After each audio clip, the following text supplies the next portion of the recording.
Good morning, my loves. It's me, Mama Red, and I'm so excited to talk to you today. But the first thing I want to do is oh, wait, gotta put my eyeballs back on. Take care of business first. I want to thank everybody for listening and watching. I'm so excited. I love you all. You make me feel heard and loved and listened to, and hopefully I've helped you. But I forgot in the past to do something important and to give trigger warning. All of my videos, my love, need trigger warnings. They are very intense. They cover sensitive topics. We talk about triggers and trauma and violence, domestic violence, sexual assault, church, terrorism, every negative trigger you could think of, slavery, abuse, genocide, colonization, all of that. Um, and as well as boomer humor.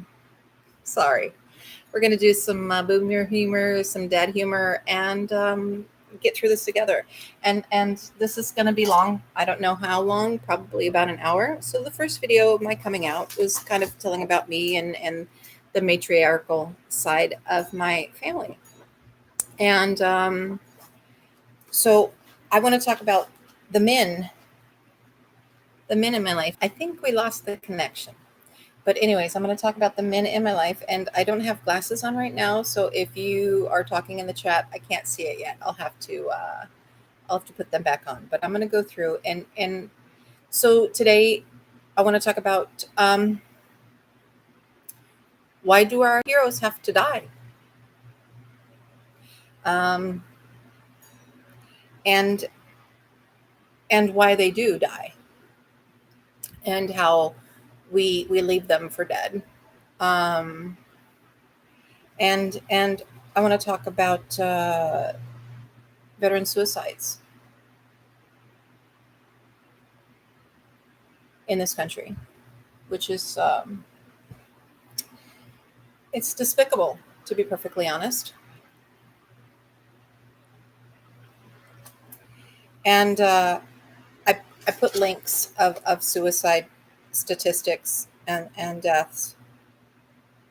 Um, the reason this is so important to me is because of what's going on. And earlier this year, I lost my cousin, my older cousin. He was 5 years older than me.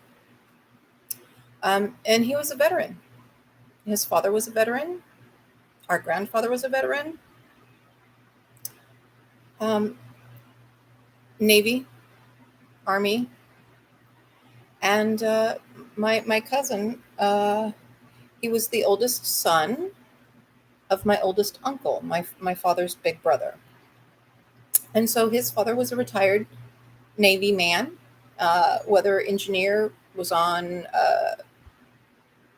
naval carriers around the world, stationed all over the world: Japan, Hawaii, Texas, um, so on and so forth. And so my cousin, he grew up uh, in that, and he was so tech smart. I mean, computer and programming, and that it just it made his noodle happy, and he loved it, and he thrived. And so when computers started coming out in the 80s, I mean, my uncle and my cousins were just on it.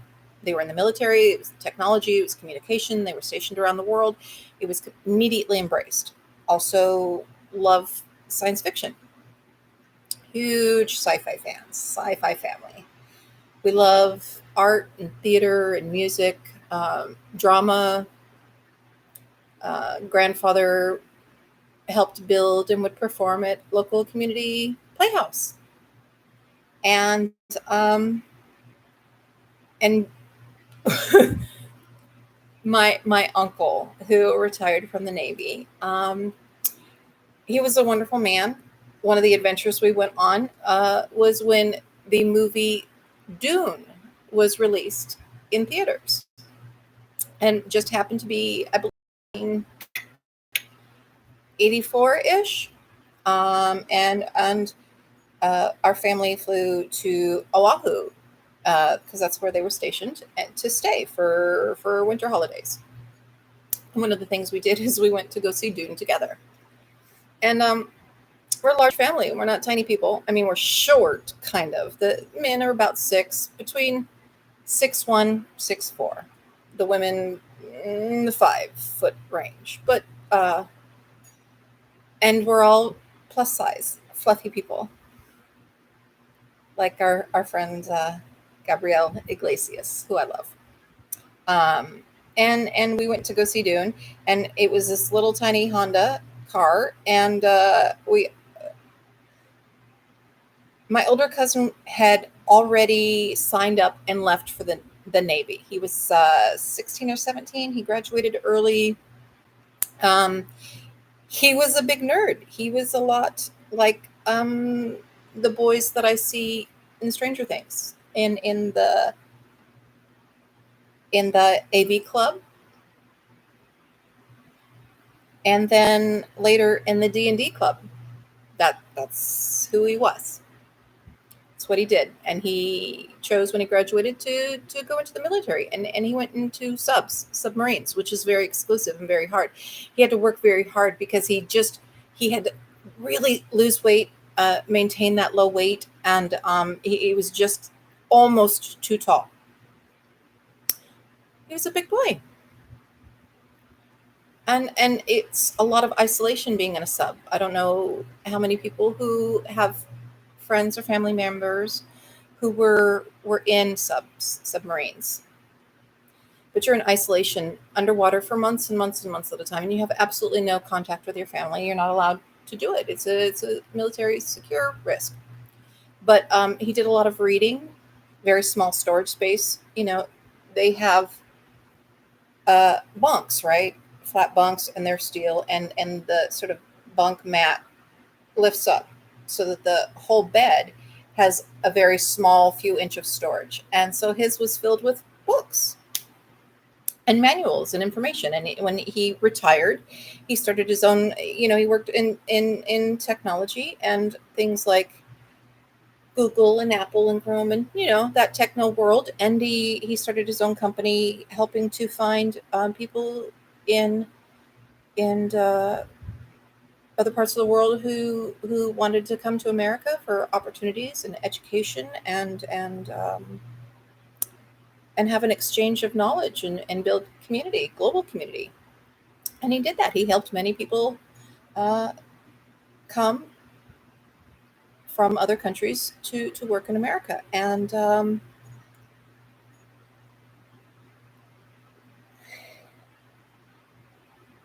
And he had been married and divorced and then had remarried just a few years ago, right before COVID lockdown, and married a lovely woman who similar in age and very similar. She was a single mom. She's a single mom and had a daughter who is very close in age to mine.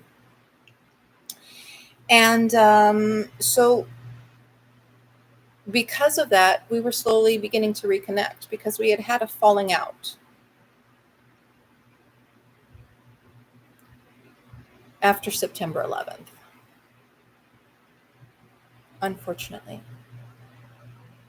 because I decided to, for the first time in my life, discuss politics with my family because it was something that was not permitted or allowed in my life and in my house. My families just didn't, we just didn't do it. We didn't talk about religion and politics. It's not polite. But that's, again, another tool of oppression and indoctrination. And that's what the colonizer teaches us to do to continue our oppression. Anyways, my cousin and I had had a bit of a falling out. I sent an email out after 9/11 when Bush decided to go to war and invade Iraq. And I was, along with millions of other people in this world, adamantly opposed to it. We said it was wrong. We said his reasons were a lie. And we were gaslit. We were ignored. We were dismissed. And after 9/11, after the planes flew into the Twin Towers and the Pentagon, and there was another plane that we don't talk about a lot, but I want to give you a little history, and I didn't know I was going to talk about this until just now, and this is how my brain works. But September 11th, 9/11, in this country, commercial airplanes hit Twin Towers, World Trade Towers in New York. A commercial airplane also crashed into the Pentagon. There was also another plane that crashed. I honestly don't remember. I will now, because my brain did this. I'm going to have to look up news articles and information. You can find, but there was the one plane, the one that's least talked about is there were people on board who stood up and fought back and rebelled, and some of them called loved ones and left messages and pretty much said, we have the terrorists and we're taking them down, and I probably will never see you again. And they chose to crash the plane and kill the terrorists rather than to allow a further attack on our nation. Heroes. And we don't even talk about it.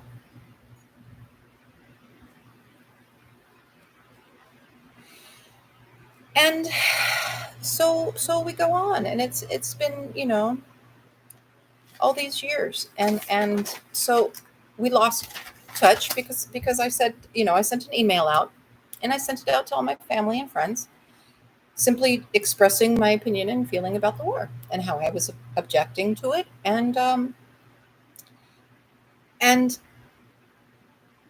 I believe I posted on MySpace, Facebook. No, it wasn't Facebook. It was definitely MySpace. If you don't know what that is, we'll talk about that another time. But so anyway, he sent me an email, and he was very angry and berated me and said, "How dare I say those things when he was fighting for our country, and my uncle, his father, died, was a veteran and fought, and all the men who fought for the freedom of this country, and see, that's the problem. That's what is problematic about the military, is that it is simply just another tool used by the colonizers to continue our oppression, and to police and regulate us.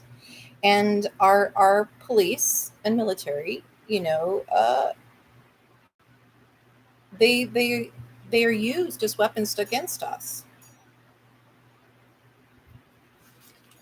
But anyway, so he told me that essentially, how dare I say those things, and I wasn't a patriot, and didn't deserve to be heard or have an opinion, and to never contact him or his mother again.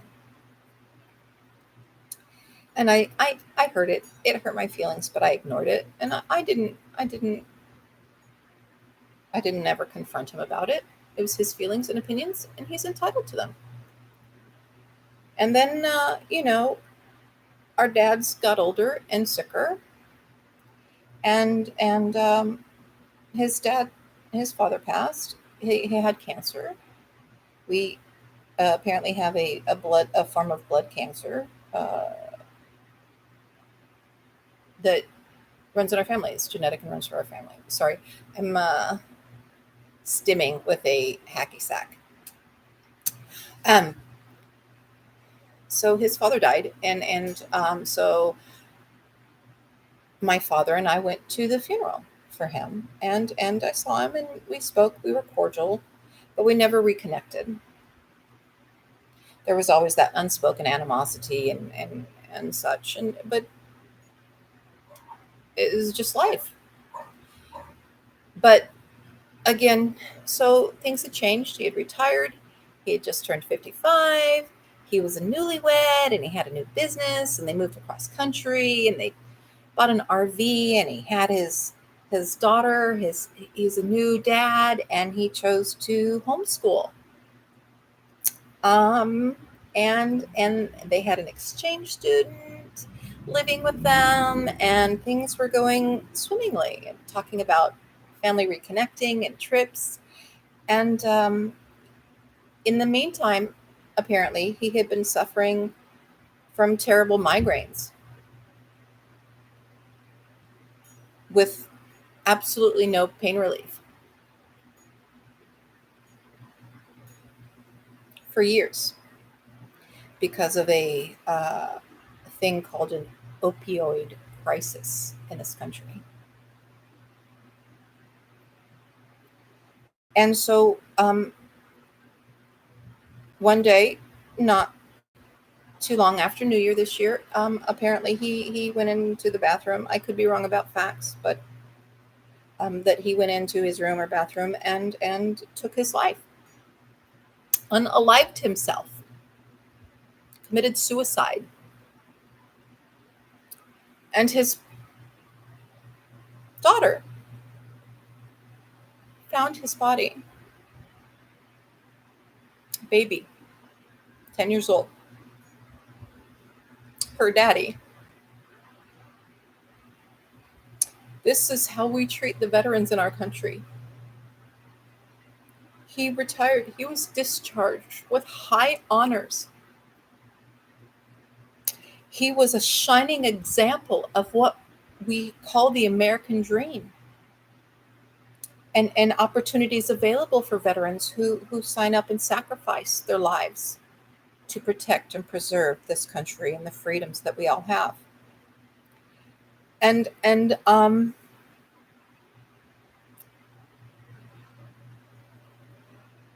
what led him up to that? Why was he in so much pain? Why wasn't he being treated? Why didn't he have pain medications? Why were the VA hospitals not helping him? Why did they deny him pain relief?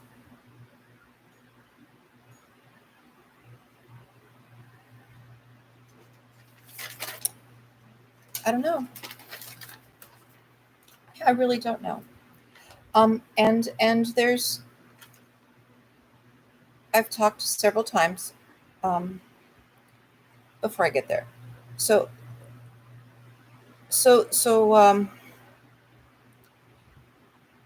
this opioid crisis, I wrote down some information that I want to share with you. I put links because I'm trying really hard to show where I get the information and what how the threads come together in my mind to try and bring them together and get an image that I can then show to you,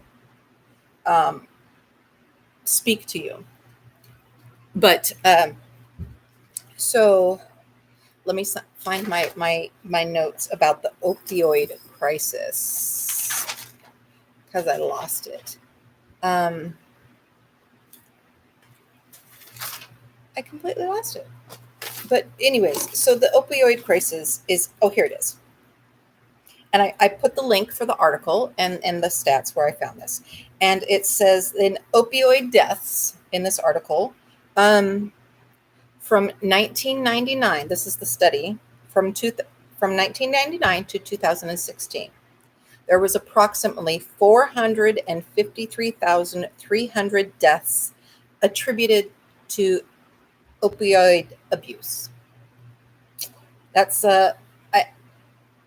just so you know, I'm dyscalculic, but I actually do love math, but my brain doesn't store it. So I have to use tools like calculator to do math because I can't do it in my head. So that's 17 years of time at approximately 450,300. So let's say 453,000 people. That's less than 500,000.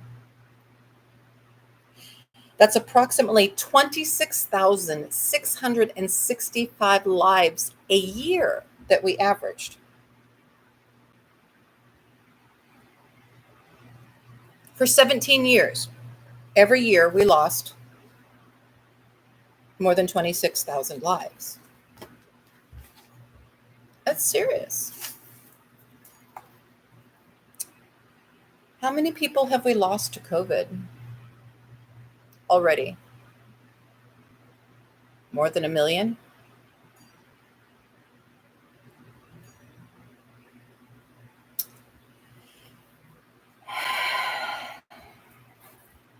The opioid crisis is a medical genocide.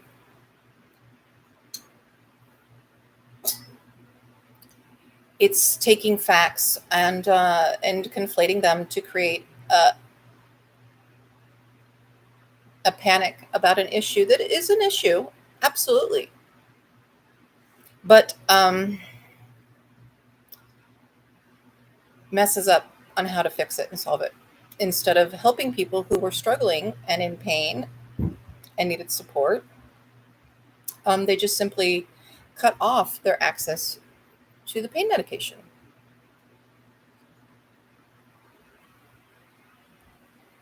And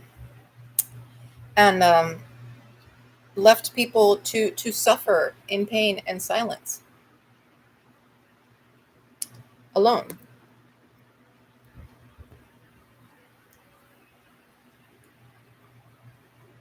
And die. And the people who have paid the highest price for freedom in this country are veterans. They sign up voluntarily, willingly, because I think that that's what they can do. And for a lot of people who sign up for the military, they do it to try and do good and help protect freedom and democracy, but they also do it for opportunities where they don't have any others.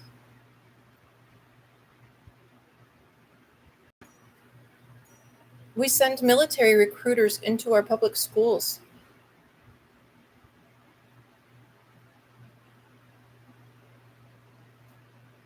And we send them most especially into low-income schools to recruit. Immigrant communities, indigenous communities, Black communities, brown communities,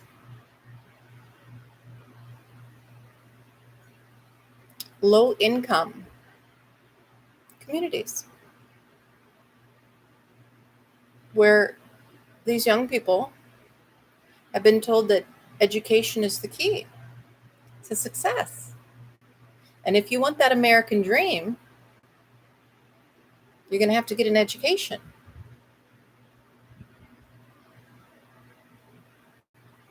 They set up a trap.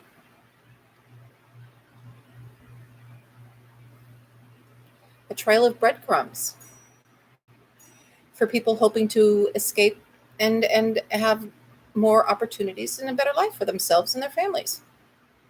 We're promised in the military.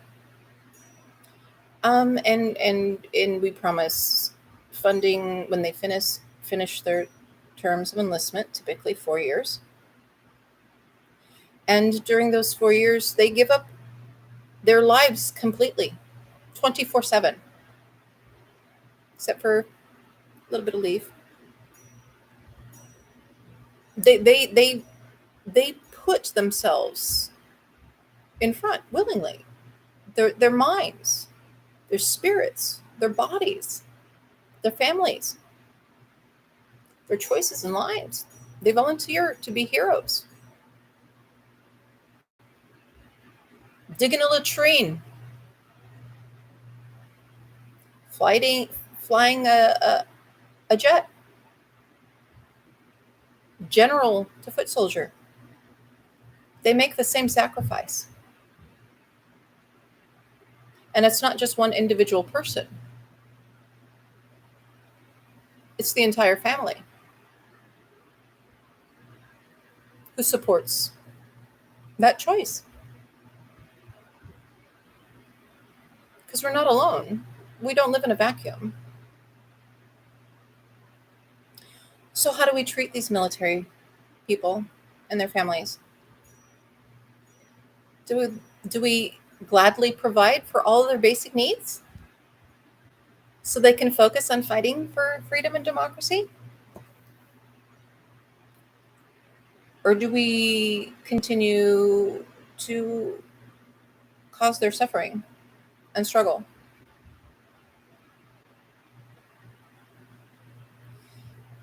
My aunt, my cousin's mother, educated woman, she was a teacher. She's a teacher. Mother was a teacher. Father was um the world word will come to me, but designer, architect. Thank you, architect. He was one of the major architects for the Redondo Beach Pier and Tony's on the pier. Iconic architecture. That was my cousin's grandfather on his mother's side. Our shared grandfather was he was in the Navy, and you know our grandparents moved from Oklahoma to California after the war. My father, who was the baby, was about 6 months old. My father was born after Christmas, and my grandfather would tell me this story often about after he was born, and my grandmother was inside their little home in Oklahoma. I believe it was Tulsa area, and in this little house with my grandmother and her newborn baby, my father, and um, and her little daughter and her little son, and my grandfather was bundled up under the house with rolled up newspapers burning to try and defrost the pipes, the lead pipes under the house, so that they could have fresh flowing water in the home. And my grandfather, while he was under that house in the middle of winter, the end of winter, beginning of January, I don't remember the exact time, but my father was born in the end of December. My grandfather came in the house and looked at my grandmother and said, "Honey, how would you feel about moving to California?" And my grandmother screamed with joy and leapt into his arms, kissing him all over his face, hugging his neck. "Yes, please take me. I love you. I'm your wife, and I would never ask for more, but please, can we please get out of here and go back to California?" And so that's how they came. They just packed up and moved, and raised a family. And my grandfather he became a machinist. He was very proud of his work, very proud of his children. He loved his children. I found something out about my grandfather that I never knew after he died. I believe my grandfather died in 1998. I don't remember. But but he was the most loving man I had ever met in my life. He 100% supported me. He was very gentle. When he was excited, his favorite thing to say was "hot dog, hot dog." The the patriarchal lineage that I come from are beautifully tragic men who Most never reach the age of 63. The men on my father's side of the family don't live to see 65. I have two immediately blood relatives, male blood relatives, who are alive over the age of 65. One comes from my father's mother's side, and he's a pilot and amazing genius, has a big family, crazy stuff, pilots, wild stories. The other one who is still alive is the baby of the family, the unplanned, unexpected challenge from birth child. The one child that they don't say they regret having out loud. And that's the uncle that I have who's still alive. On my father's side of the family, there were four children. There was my eldest uncle, who was in the Navy, and his son who killed himself earlier this year, suicide, 55 years old. His father died at 62, 61, cancer, multiple myeloma, terrible tragedy, horrible illness, mostly inflicted upon him from being in the Navy and being exposed to chemicals that create such painful cancers. He couldn't breathe. My uncle couldn't breathe. He was on oxygen. He couldn't stand. He couldn't walk. He could barely talk.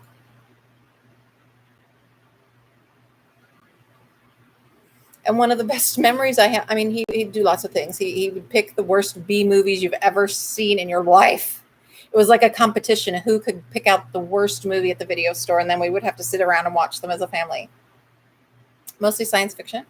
Like I said, the Dune movie. We went to the drive-in in a little tiny Honda. Do you know how long that movie is? With 5 fatties?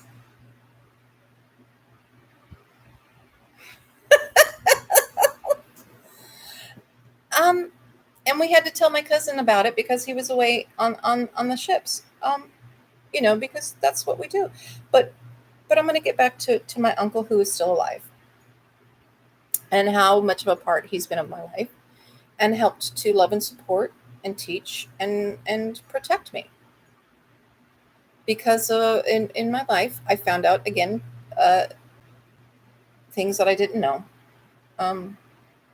Going back to my grandfather, one of the things I didn't know until after he died was that he was adopted.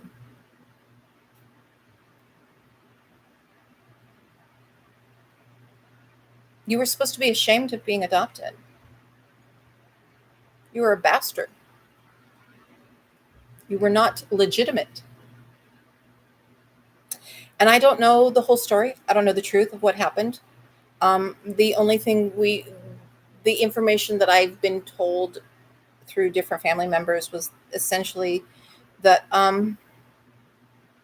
my great grandmother was young, got pregnant,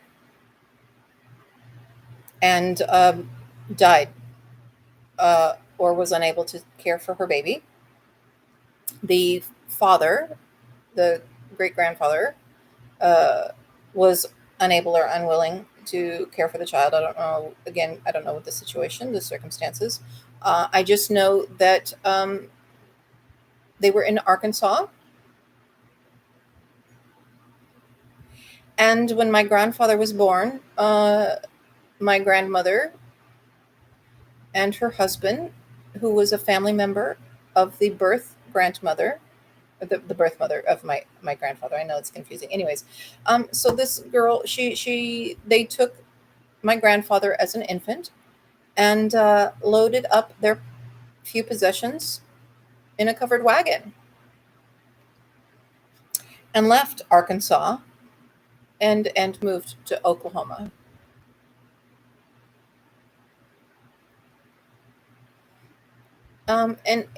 They had to keep it a secret that my grandfather was adopted, that it wasn't not their birth child.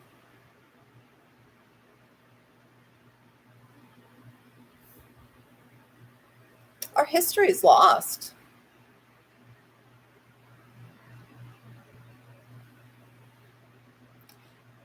my uncle, the youngest, the one who gave them the run for their money, he went to the same private Catholic school, and he got into trouble, and he was sent to live with his grandfather, the one who had moved from Arkansas to Oklahoma in a covered wagon,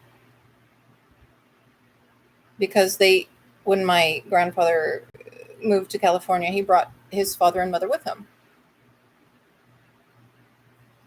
and took care of them,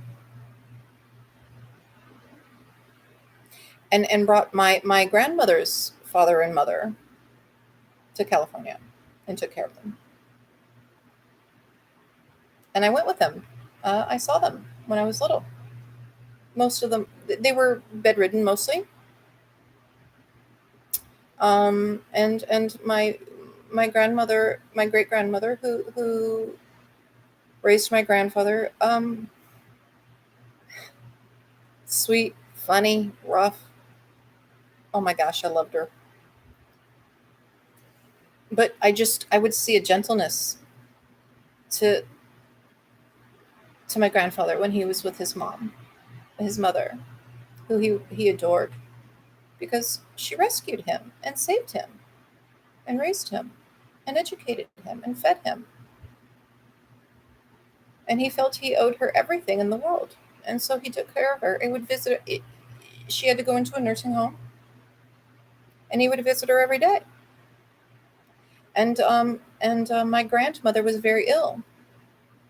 She was disabled, and by the time she was in her 50s, she was, she had to rely on mobility devices like, wheelchair and things like that. She had a list of medical conditions. And my grandfather was in a constant struggle, working hard his whole life just to simply survive and take care of her. And he lost everything trying to keep my grandmother alive and healthy. When I was little, they would, when she would go into the hospital, they wouldn't allow children to visit. But I was a cute little peanut. And the nurses would sneak me in sometimes in the windows so I could visit my grandma. She was a nurse, and she was sick and dying. And so nurses helped her.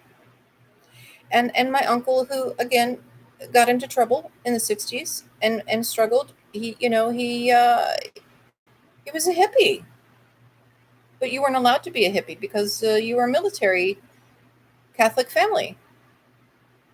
And that's counterculture. So he was sent away to live with his grandfather, who was very strict and loving, who had half of his jaw gone from throat cancer, chewing tobacco. Ding. When I was little, I never wanted to get old because of my grandmother that I would go and visit. And she would, we would talk, and she would spit. She had a spit can next to her that she always spit in. And it was disgusting black tar. And it terrified me. So I didn't want to get old because I thought that when you got old, you had black spit.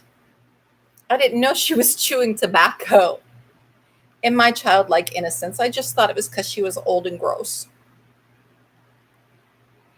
But anyway, her grandson, the youngest grandchild, the very sensitive, loving hippie who was forced to live with his grandfather, and then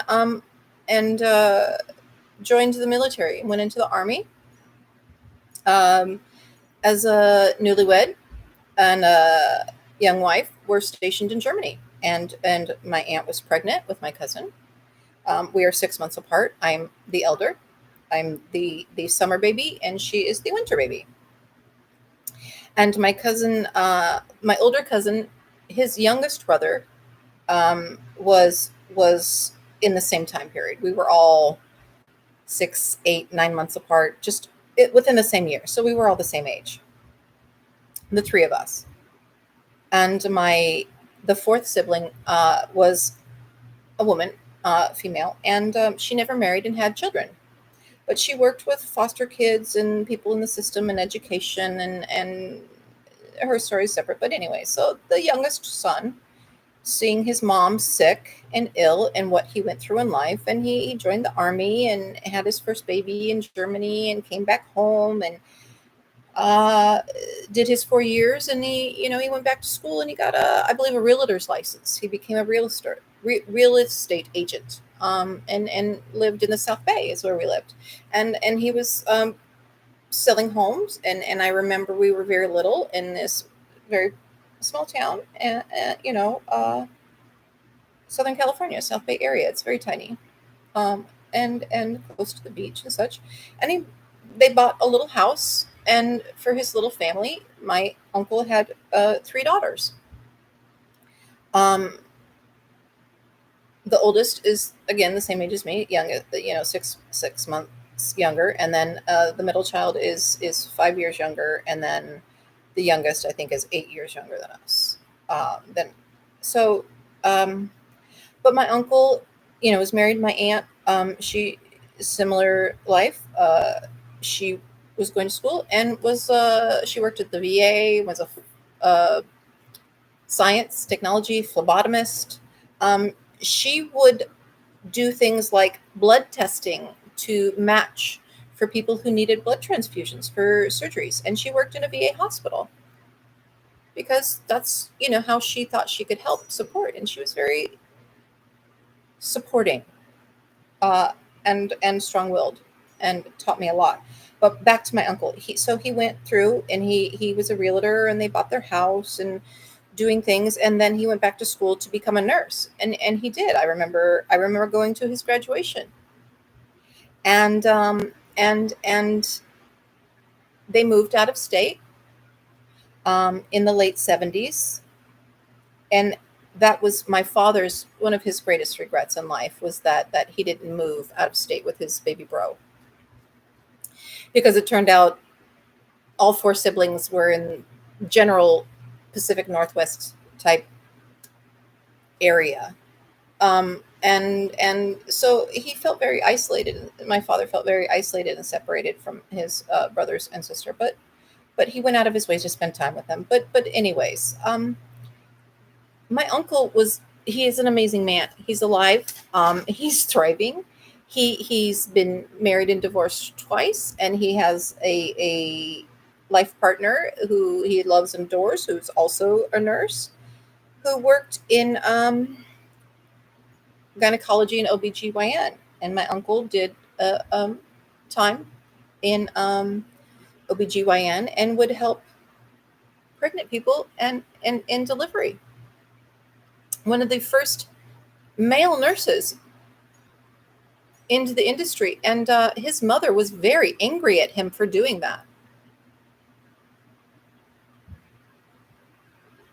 Why?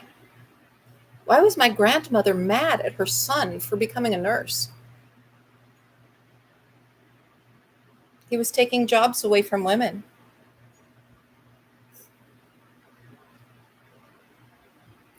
One of the few careers that was sort of allowed for women to have. And she was mad because her son was going to take jobs away from her daughter and her granddaughters. It's not true, but that's what they were told. But he kept going, and he advocated. He's always been an advocate for women's rights, for equality, standing up against fascism and racism. And he's not perfect by any means, but he's a hero to me. And I don't think he knows that. So this is me telling you, Uncle, you're my hero. And he helped to save my life. because I struggled with mental health issues when I was younger, and my mother wanted to institutionalize me. I didn't know this again until just past couple of years. So they sent me to live with my uncle, like he was sent to live with his grandfather.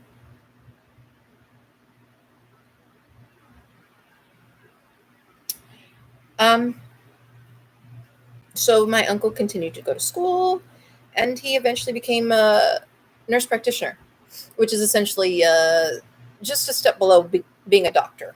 It has very similar responsibilities.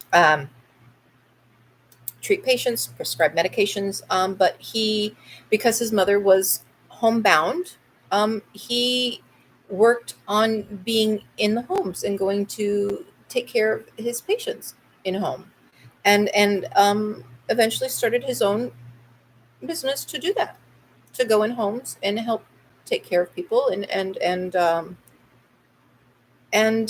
the need for immunizations and how important they were, to try and prevent disability and illness, and to protect the people in the medical field so they can continue to stay healthy. And so he advocated for nationwide immunizations.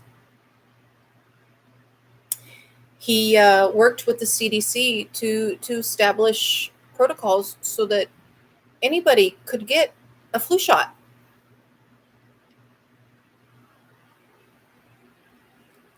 Um, and it wasn't just flu shots. It was because he was in the medical field and doing home health care.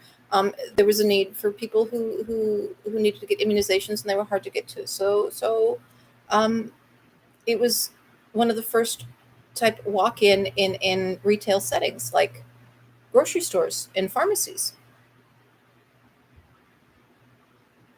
in the 90s. And I helped him. I worked with him off and on. Uh, but he grew his business, and did an amazing job. Was actually able to achieve the American dream. They were able to, buy and maintain a home and a business and family and children, and now grandchildren. And he finally retired, after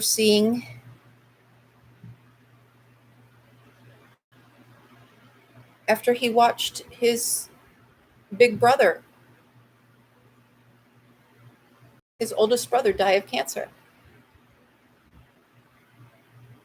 His big sister die of cancer, alone, at home. Easter weekend, she died because she didn't want to be a bother and ask for help. Said she died of an infection.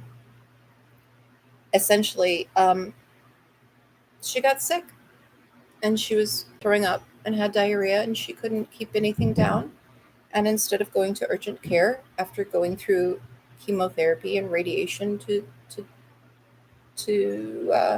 eradicate cancer, and she was winning the battle, and she got sick and essentially died from an infection and dehydration after battling cancer. And then his other older brother, my dad, 2009, cancer, died in my arms.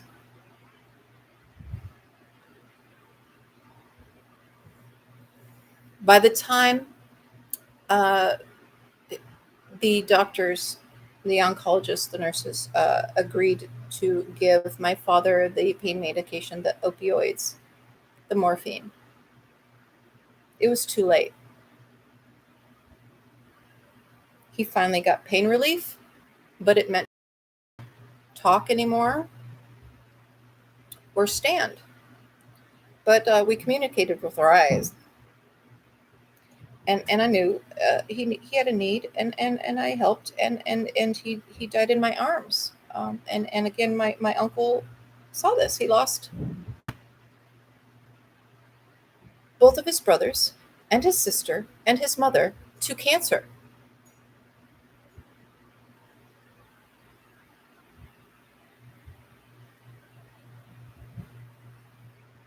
But he's a conspiracy theorist,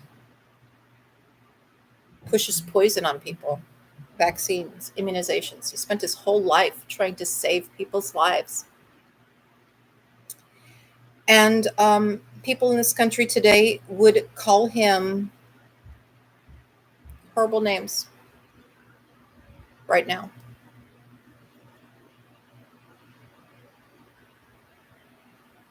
A veteran.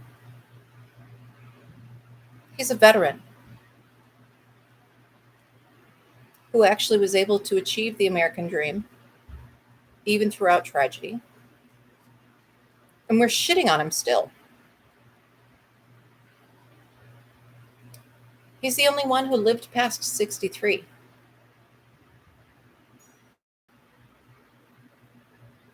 I don't know if I'm going to live to 63.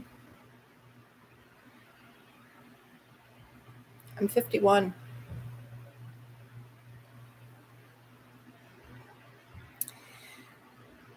What the colonizers have done is they have used our needs and weaponized it against us.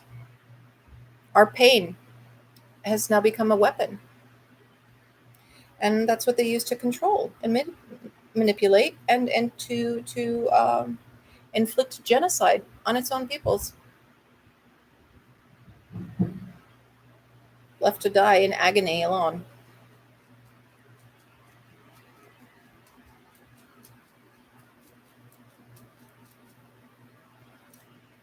How do we fix it? One of the biggest things I think is when people tell you that you're in pain is to believe them. In this country, the medical professionals have stopped believing their patients.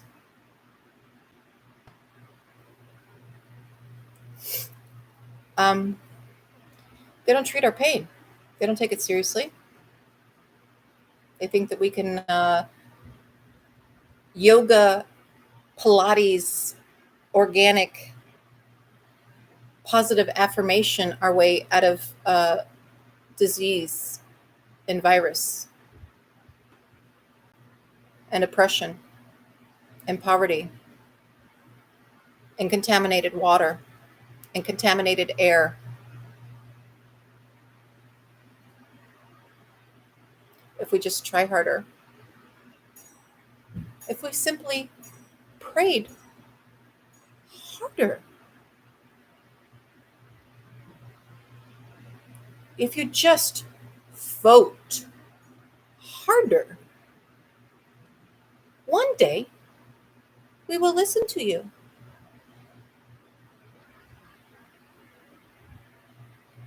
And again, it's a lie. They won't listen. The only time any changes come is when we demand them. Freedom is not given. It's won. It's fought for. You cannot move your way out of fascism. And the biggest reason you can't is because this tiny little blue marble floating around in space has been colonized by the church.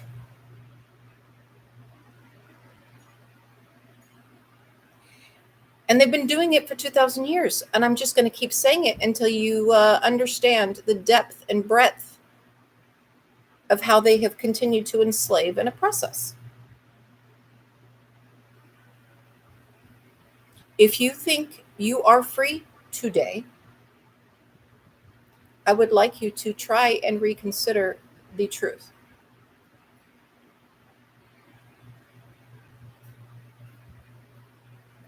How free are you if you go to your doctor and say, I'm in pain and I have this issue, and they look at you and tell you, no, you don't. You're fine. Just go exercise and eat less salt, drink less alcohol. And here's the thing, doctors don't have a magic wand either. They're just as much cogs in the machine that is colonialism and oppression and genocide.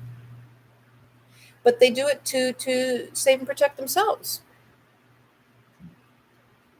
and nurses and gatekeeping. And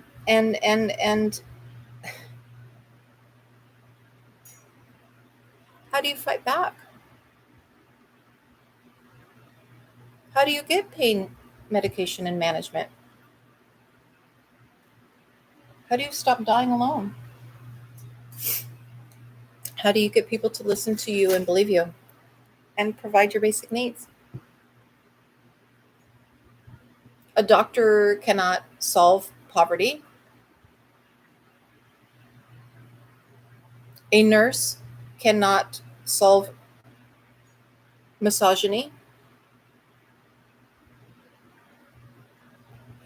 Our mental health, our environments, our political environment, it affects our health. Our body keeps score. Things that happen to you, you are not fine now. It catches up to us. And at any moment, the last straw can be placed on top of the camel's back and it will break. And you never know when that straw is going to come. You never know where it's going to come from. You never know how heavy it's going to be.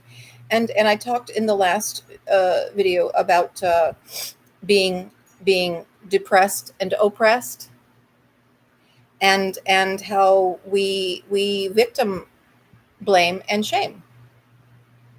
And we say, if you had just been stronger, healthier, more faithful,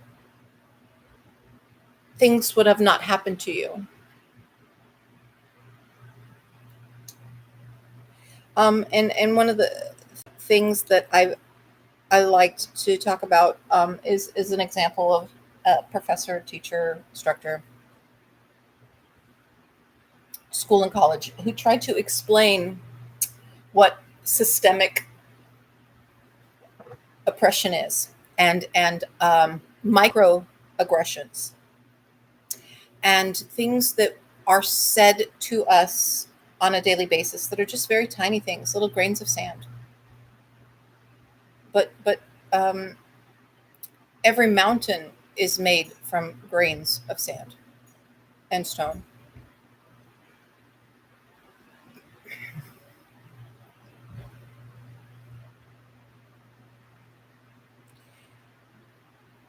This medical genocide that we have created in this country. I told you the colonizers, they've been doing this for 2,000 years.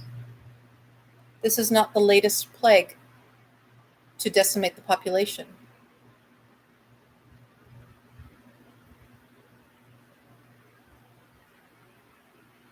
We will continue to have plagues ravage our world.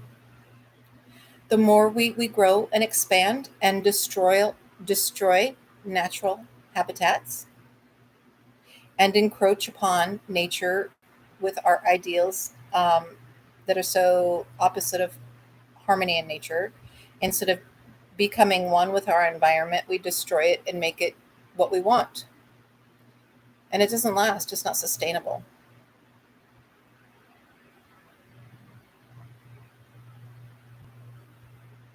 What can we do to change it?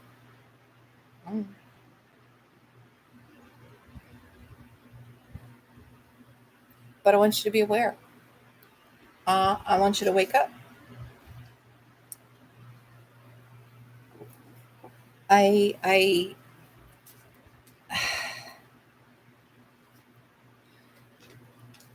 want to talk about Eddie. Stranger Things. Why did he have to die? Why couldn't he live?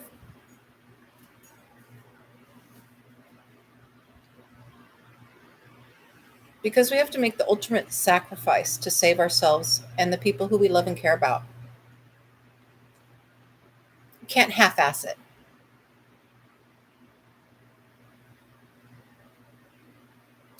And you can't fix all of the problems at once because there's too many.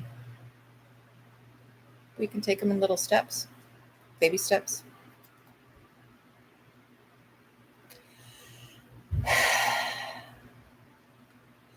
While America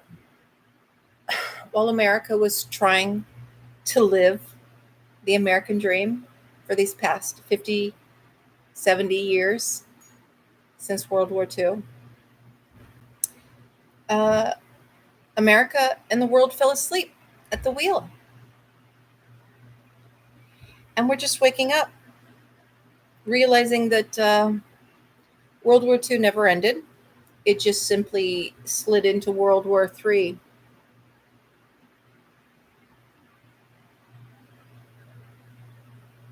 Well, we were too busy shopping and consuming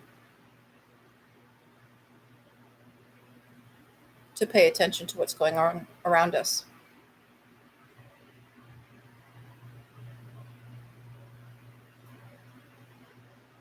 "9/11",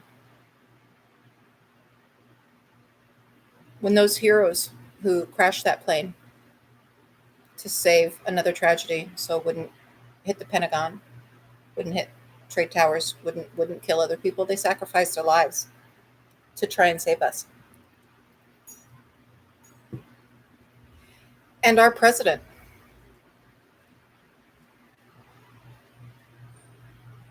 George Bush, had a press conference. And he told America to not let the terrorists win and to go out and go shopping and spend money to save the economy and our country.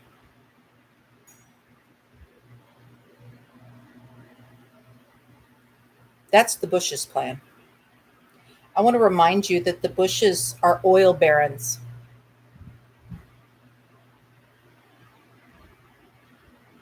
Petroleum companies. They continue to profit from the destruction of our planet. Trump is not the first. He's just the latest in line.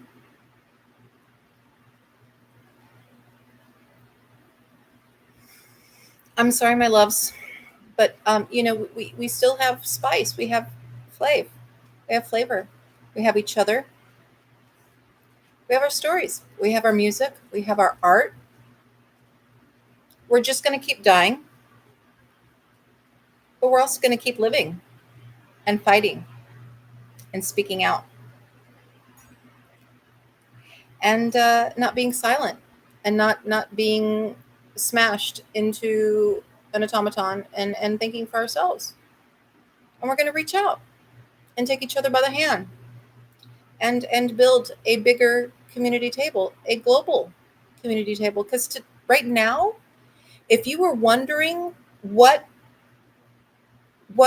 would happen for us to come together globally and support each other and provide universal basic income, universal health care, universal water, universal education, universal equality, maybe we could take their power away. There's a lot going on right now about the Geneva Convention and the United Nations and nations who have remained neutral for centuries, not decades, centuries, hundreds of years. They've chosen to stay out of the fight. And again, it's a lie. You can never stay out of the fight.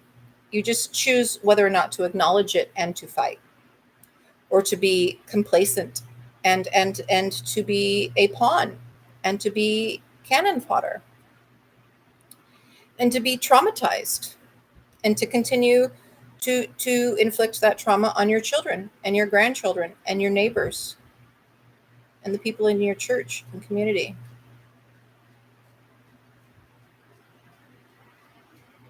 Who do you want to be?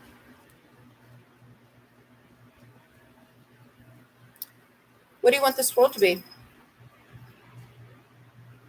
What does that look like? How can you do that? Baby steps. The biggest thing is to just simply believe people. Meet them where they are. Provide their basic needs.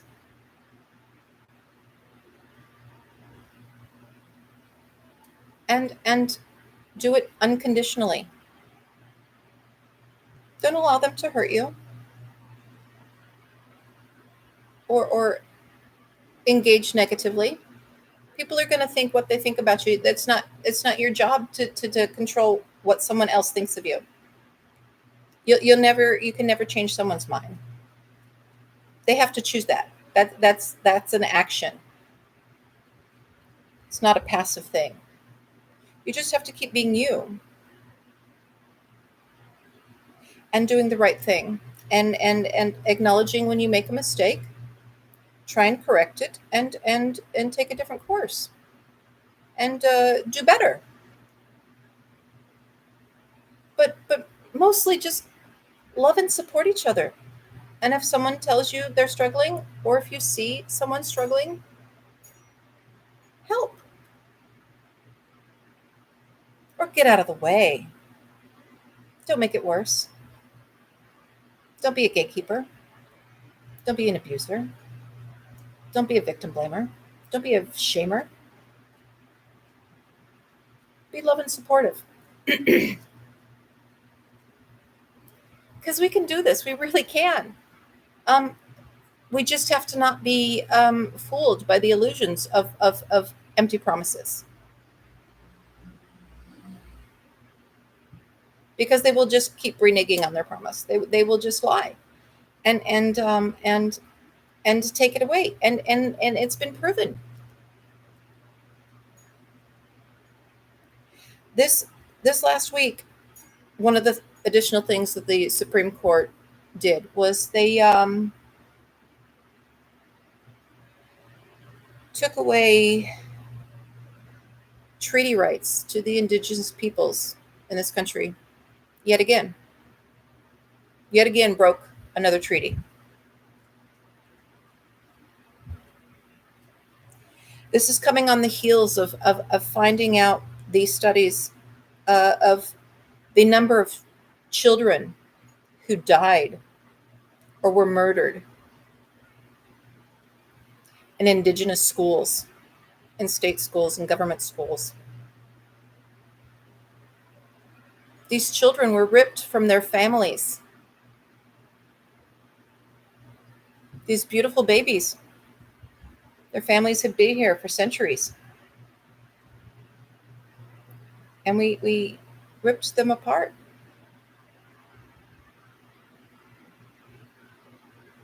That's genocide. Forcing someone to have children against their will. Taking away someone's choice and ability to have children. That's genocide.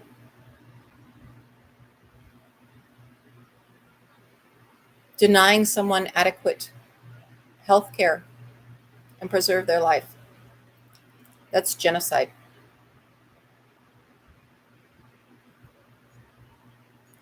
Being apathetic to others' needs and trauma and pain and letting them struggle in silence because it benefits you, or they are perceived as an enemy or a roadblock to what you want to achieve and the wealth that you want to acquire. How much longer are you going to take this?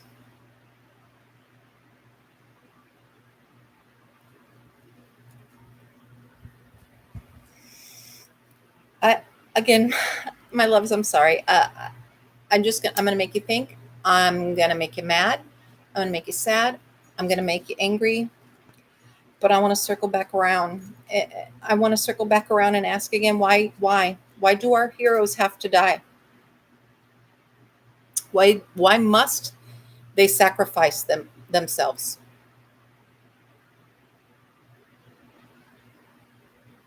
I don't think it's necessary. I think that we have the ability for evolution to go past this terribly selfish and self-destructive time. I want us to travel the stars. I do. And I'm really pissed off right now because we have the ability to go,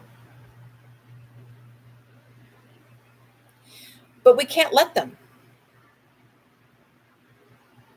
We cannot let them expand the space exploration until the basic needs are met for all peoples of this planet.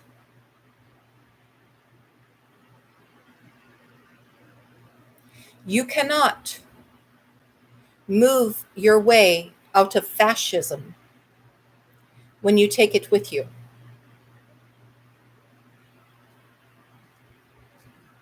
Have you ever heard the phrase, wherever you go, there you are?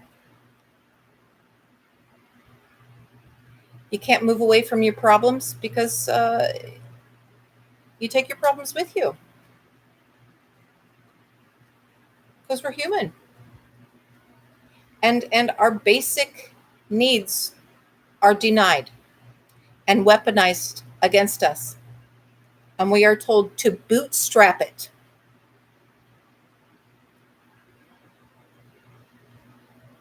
And prove our worth. And I happen to believe that everyone is worthwhile. I think everybody's needs should be met. I'm a heretic for saying that.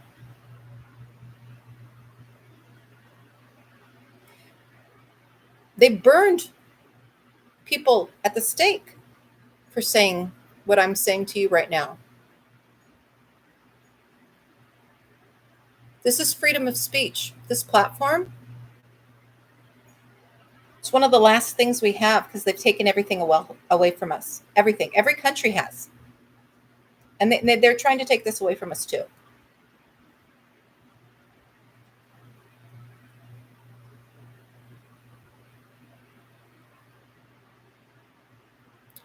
So I'm just going to keep fighting. I'm going to keep screaming into the void. Maybe somebody will listen. Maybe it'll help. Maybe it'll make you mad. Maybe it'll make you sad. Maybe it'll make you take action. And instead of being so defensive all the time about everything, defending everything, every thought, every action, defending buying tampons because you need them, and being forced to actually buy them instead of them being free. Free hygiene.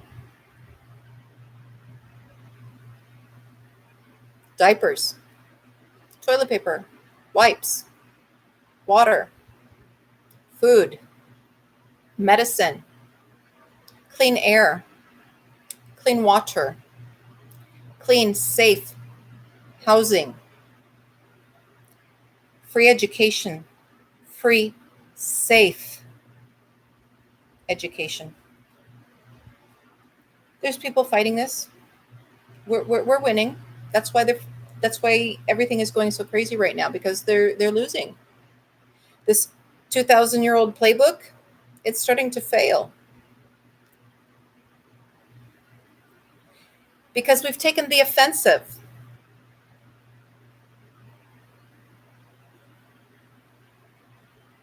We're taking control. We are creating our own narratives. We are telling them the cake is a lie And we're not going to keep battling every level that they present to us. And we're not going to engage. We are simply going to walk away and demand equality and hold people accountable. And understand who the true mob boss is. And why do we idolize who we idolize? Just recently, I believe it was yesterday, maybe the day before, I saw that James Caan had died. Iconic actor. He was in a trilogy of movies the movies I fucking hate. And people are going to hate me for that, but I really do. I hate the Godfather movies because they're so accurate.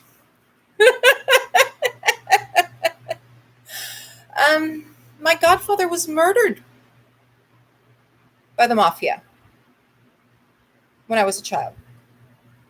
They shot him in the back of the head, put him on his knees, and shot him in the back of the head and dumped his body in a dumpster in an alley.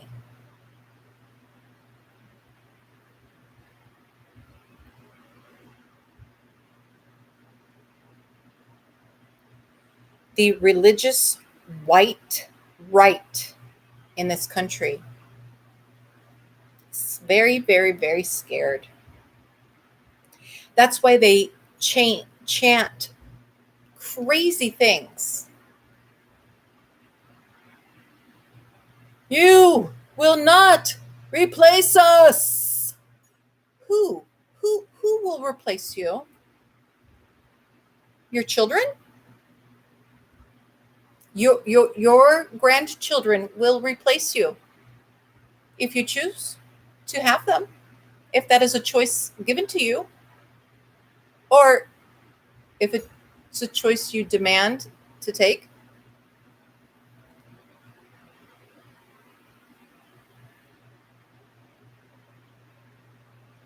Everything is a choice, my loves. Everything. Every thought, every word, every action. And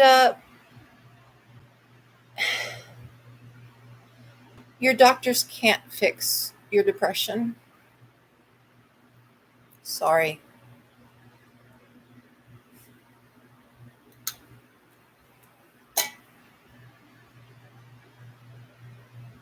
There is no magic pill or shot or magic answer. It's going to take a lot of people doing a lot of work on a lot of fronts. So look to the people who are already doing it and succeeding. They have answers.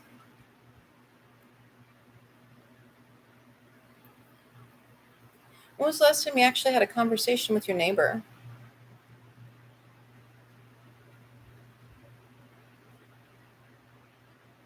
Maybe start there.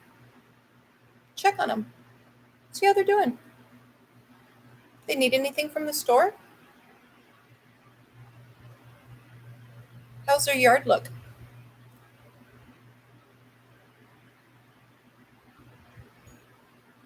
Are the kids struggling?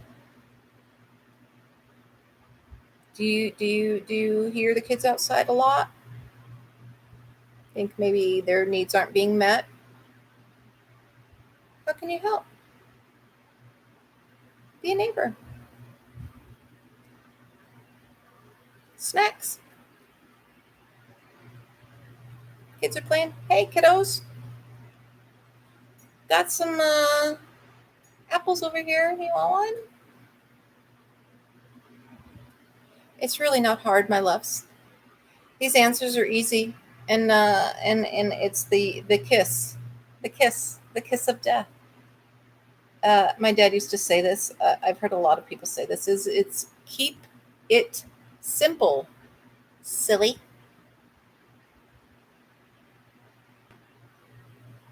The answers are very simple. Bodily autonomy, the ability to make choices for ourselves,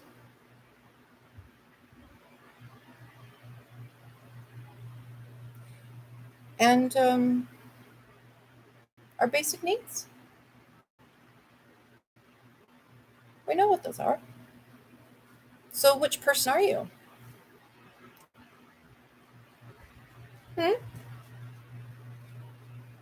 Because you can be somebody else if you, because it's a choice. So, who do you choose? Be that. But just be prepared for the consequences of your actions, good or bad. And here's the thing I want to remind and end on is that colonization never ends. They always have to expand and grow and move and find new areas to conquer because they just, again, they extract wealth until there's nothing left. Uh, and you just, you can't let them. You have to put your bodies in front of the bulldozers. You have to chain yourselves to trees. You have to tear down institutions of oppression and genocide.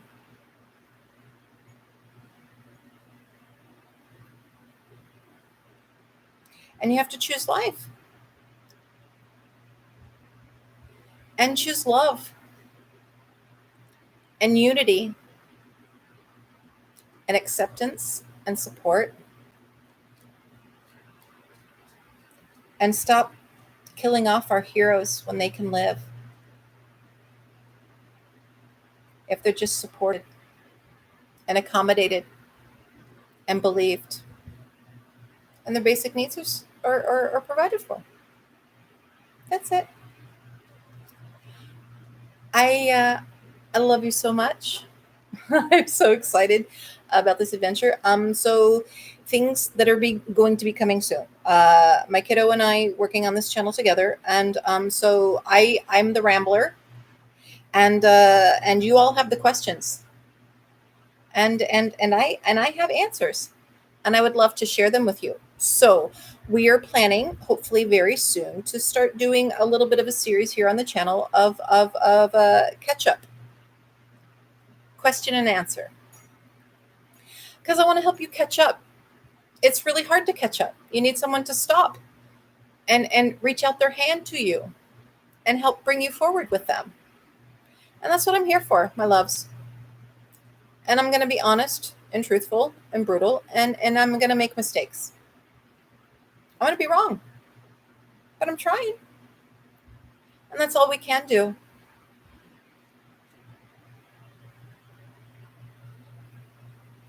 You got this, kiddo. You really do. You can do this. I believe in you.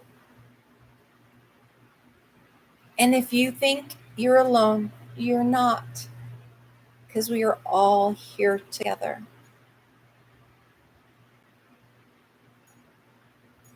I love you. Welcome to my world. Bye.